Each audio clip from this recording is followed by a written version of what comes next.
பட்டாம்பூச்சியிலே இந்த பட்டாம்பூச்சி அடிக்கடி பார்க்கக்கூடிய பட்டாம்பூச்சிங்க. நீங்களும் அப்படிதான் பார்க்குறீங்களா? இந்த பிளாக் அண்ட் ஒயிட், ரெட் காம்பினேஷன்ல அடிக்கடி வரக்கூடிய பட்டாம்பூச்சி இது. நான் சின்ன வயசுலேருந்து பார்க்குறது. அப்போலாம் தும்பச்செடிய எடுத்துக்கிட்டு தோட்டத்தில தக்காளி, கத்திரி, மிளகாய் இதுதான் அதிகமா கடலை இதெல்லாம் போடுவாங்க.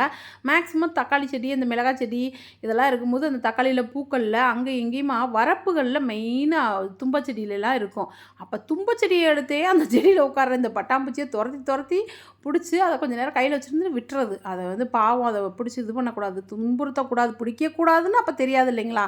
அதனால புடிச்சு கொஞ்சம் அந்த ஒரு சந்தோஷம் அத பார்க்கறதுல, அந்த வேலையெல்லாம் பார்த்துருக்கேன். இந்த மாரி நீங்களும் பண்ணியிருக்கீங்களா? சொல்லுங்க. அந்த வெயில்ல கூட இத தொரத்தி தொரத்தி பார்த்துருக்கேன். இன்னைக்கு இந்த கார்டன்ல எனக்கு எங்க கார்டன்ல வரும்போது இந்த பட்டாம்பூச்சிகள பார்க்க மட்டும் தாங்க செய்றேன். வீடியோ எடுக்கும்போது எவ்வளோ நேரம் ஆனாலும், "வா நம்ம நல்லா பழகுனவங்க தானே, நீ எவ்வளோ நேரம் வேணாலும் எடுத்துக்கன்னு" சொல்லிட்டு அமைதியா இருக்குங்க.